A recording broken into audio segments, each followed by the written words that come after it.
तसव्वुर करें, एक बादशाह जो इतना ताकतवर था कि पूरी दुनिया इसके आगे झुकती थी, इतना मगरूर था कि खुद को खुदा कहलवाता था, इतना जालिम था कि अल्लाह के नबी को जिंदा जलाने का हुक्म दिया। एक बहुत बड़ी आग जलाई गई, इतनी बड़ी के पास जाना मुमकिन नहीं था, इतनी गर्म के परिंदे ऊपर से गुजरते तो जल जाते। हजरत इब्राहीम अलैहिस्सलाम को मंजनीक से फेंका गया, लेकिन आग ठंडी हो गई और वो बच गए। नमरूद हैरान रह गया, मेरी आग ने असर क्यों नहीं किया? लेकिन वो फिर भी नहीं माना, अपने कुफर में रहा। और फिर एक दिन एक छोटा सा मच्छर आया, नमरूद की नाक में घुस गया और उसका दिमाग खाना शुरू कर दिया। वो बादशाह जो आग से नहीं डरा, एक मच्छर ने इसे ऐसा तड़पाया कि 40 साल तक सर पीटता रहा और बिलाखिर जलील हैकर मर गया। ये कहानी है नमरूद की, वो जालिम बादशाह जिसने अल्लाह से बगावत की और अल्लाह ने इसे दिखाया कि तकब्बुर का अंजाम किया होता है। नमरूद कौन था? वो बाबुल का बादशाह था, आजकल ये इलाका इराक में है। नमरूद बहुत ताकतवर हुक्मरान था, इसकी सल्तनत बहुत वसी थी, इसके पास बेशुमार फौज थी, खजाने थे, महल थे। लेकिन इसकी सबसे बड़ी खराबी ये थी कि वो खुद को खुदा समझता था। हाँ, वो लोगों से कहता था कि मैं तुम्हारा रब हूँ, मेरी इबादत करो, मेरे आगे झुको। और लोग डर की वजह से, अजहालत की वजह से इसकी बात मान लेते थे। नमरूद के ज़माने में लोग बुत भी पूजते थे और नमरूद को भी खुदा मानते थे। इसी दौर में हज़रत इब्राहीम अलैहिस्सलाम पैदा हुए। उनकी पैदाइश से पहले नमरूद के मंजमू ने कहा था कि एक लड़का पैदा होगा जो तेरी बादशाही को ख़त्म करेगा। नमरूद डर गया और उसने हुक्म दिया कि जो भी लड़का पैदा हो इसे कत्ल कर दिया जाए। लेकिन हज़रत इब्राहीम की माँ ने उन्हें छुपा कर रखा और वो बच गए। जब बड़े हुए तो अल्लाह ने उन्हें नबुव्वत दी और उन्होंने अपनी कौम को तौहीद की दावत देना शुरू की। हज़रत इब्राहीम के बाप आज़र बुत बनाते थे और बेचते थे। एक दिन हज़रत इब्राहीम ने बाप से पूछा, आप ये बुत क्यों बनाते हैं? ये ना सुनते हैं, ना देखते हैं, ना कुछ कर सकते हैं। बाप नाराज हुआ और कहा, ये हमारे माबूद हैं, तो चुप रह वरना मैं तुझे पत्थर मार दूंगा। लेकिन हज़रत इब्राहीम ने हिम्मत नहीं हारी। एक दिन जब सब लोग मेले में गए तो हज़रत इब्राहीम ने सब बुतों को तोड़ दिया और कुल्हाड़ा सबसे बड़े बुत के कंधे पर रख दिया। जब लोग वापस आए और टूटे बुत देखे तो गुस्से में आ गए। उन्होंने पूछा, किसने ये किया? किसी ने कहा, इब्राहीम ने हमारे माबूदों को बुरा कहा था, शायद इसी ने किया हो। उन्होंने हज़रत इब्राहीम को बुलाया और पूछा, क्या तुमने हमारे माबूदों के साथ ये किया? हज़रत इब्राहीम ने कहा, नहीं, बल्कि इस बड़े ने किया होगा, उनसे पूछो अगर ये बोल सकते हैं। लोग सोचने लगे, हाँ, ये तो बोल नहीं सकते, ये तो बेबस है।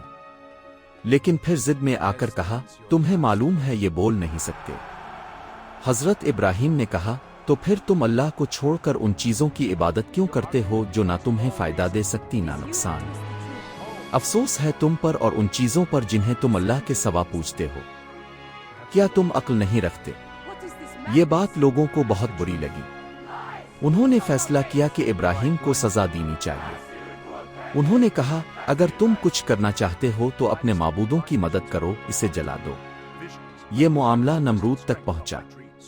नमरूद ने सुना कि एक नौजवान बुतों को तोड़ रहा है और लोगों को एक खुदा की इबादत की दावत दे रहा है। नमरूद को गुस्सा आया, ये कौन है जो मेरी बादशाही में खुदा की बात करता है? मैं खुद खुदा हूं। इसने हज़रत इब्राहीम को अपने दरबार में बुलाया। कुरान में ये गुफ्तगू महफूज है। नमरूद ने कहा, तुम्हारा रब कौन है? हज़रत इब्राहीम ने कहा, मेरा रब वो है जो जिंदा करता है और मारता है। नमरूद ने अपनी चालाकी दिखानी चाहिए। इसने कहा, मैं भी जिंदा करता हूं और मारता हूं। इसने हुक्म दिया कि 2 कैदियों को लाओ, एक को इसने मुआफ कर दिया और कहा मैंने इसे जिंदगी दी, और एक को कत्ल कर दिया और कहा मैंने इसे मौत दी। ये बहुत बचकाना दलील थी, लेकिन नमरूद समझ रहा था कि इसने बहुत अक्लमंदी की बात की है। हज़रत इब्राहीम ने दूसरी दलील दी जो और ज्यादा वाज़े थी। उन्होंने कहा, अल्लाह सूरज को मशरिक़ से निकालता है, तुम इसे मग़रिब से निकाल दो।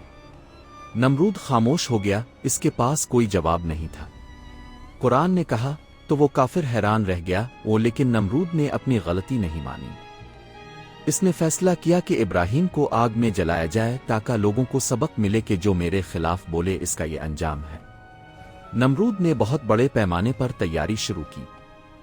اس نے حکم دیا کہ شہر کی تمام لکڑیاں جمع کرو، ایک بہت بڑا گڑھا کھودو اور اس میں آگ جلاؤ۔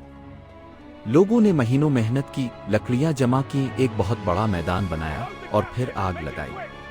آگ اتنی بڑی تھی اور اتنی گرم تھی کہ کوئی پاس نہیں جا سکتا تھا۔ روایات میں آتا ہے کہ پرندے اوپر سے اڑتے تو گرم ہوا سے جل کر گر جاتے۔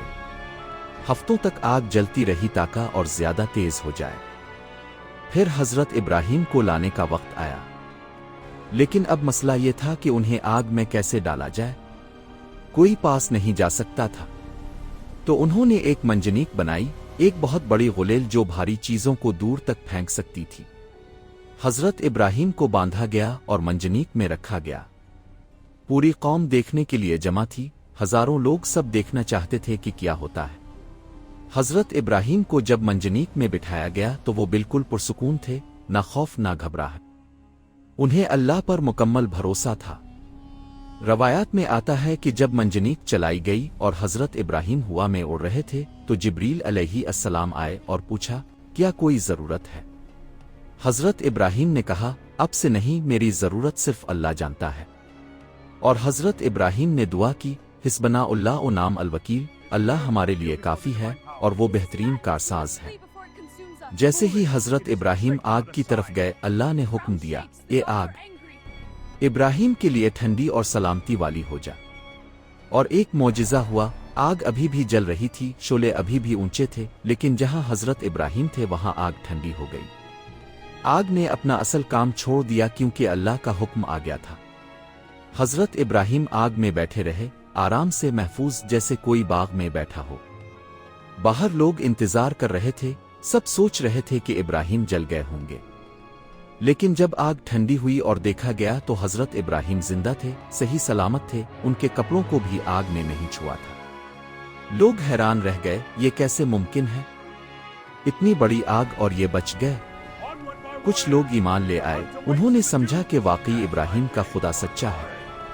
لیکن نمرود نہیں مانا۔ نمرود کو بہت غصہ آیا، اس کی پوری منصوبہ بندی ناکام ہو گئی، اس کی عزت لوگوں کے سامنے گئی۔ لیکن وہ پھر بھی اپنی ضد پر اڑا رہا۔ اس نے حضرت ابراہیم کو شہر سے نکلوا دیا۔ حضرت ابراہیم ہجرت کر کے چلے گئے، پہلے شام، پھر فلسطین، پھر مصر۔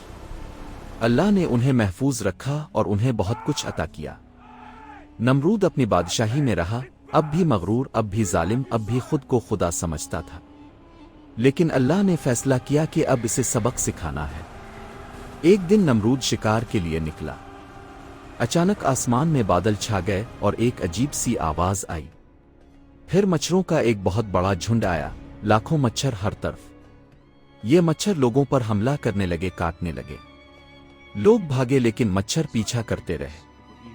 نمرود کی پوری فوج تتر بتر ہو گئی۔ لوگ اپنی جان بچانے کے لیے بھاگے اور ایک چھوٹا سا مچھر نمرود کی ناک میں داخل ہو گیا۔ نمرود نے کوشش کی کہ اسے نکالے لیکن نہیں نکل سکا۔ وہ مچھر اندر ہی اندر اس کے دماغ تک پہنچ گیا اور وہاں اس کا دماغ کھانا شروع کر دیا۔ نمرود کو شدید درد ہونے لگا، سر میں ایسا درد جو برداشت نہیں ہوتا تھا۔ نمرود چیخنے لگا، رونے لگا، لیکن درد کم نہیں ہوا۔ حکیموں کو بلایا گیا لیکن کسی کے پاس علاج نہیں تھا۔ پھر کسی نے بتایا کہ اگر سر پر مارا جائے تو تھوڑی دیر کے لیے درد کم ہوتا ہے۔ تو نمرود کے لیے آدمی مقرر کیے گئے جو جوتوں سے اس کے سر پر مارتے رہتے۔ وہ بادشاہ جو تخت پر بیٹھتا تھا اب جوتے کھاتا تھا۔ وہ بادشاہ جو خود کو خدا کہتا تھا اب ایک مچھر کے آگے بے بس تھا۔ یہ عذاب 40 سال تک جاری رہا۔ 40 سال نمرود تڑپتا رہا، درد میں مبتلا رہا، ذلیل ہوتا رہا، اور بالآخر وہ اسی حالت میں مر گیا، ذلت کی موت، عبرت کی موت۔ اللہ نے دکھا دیا کہ جو اللہ سے ٹکرائے اللہ اسے کیسے تباہ کرتا ہے۔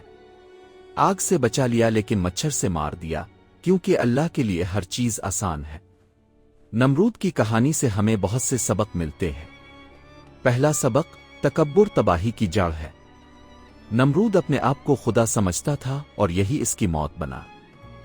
دوسرا سبق، اللہ کی قدرت لامحدود ہے۔ اللہ نے آگ کو ٹھنڈا کر دیا اور مچھر کو ہتھیار بنا دیا۔ تیسرا سبق، چھوٹی چیزوں کو کم مت سمجھو۔ ایک چھوٹے سے مچھر نے بڑے بادشاہ کو ذلیل کر دیا۔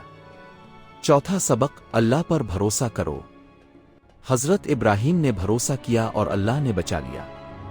पांचवां सबक, दुनिया की ताकत कुछ नहीं। नमरूद की फौज खजाने सब बेकार थे जब अल्लाह का अजाब आया। छठा सबक, जालिम का बुरा अंजाम होता है। सातवां सबक, हक बात कहो चाहे कुछ भी हो।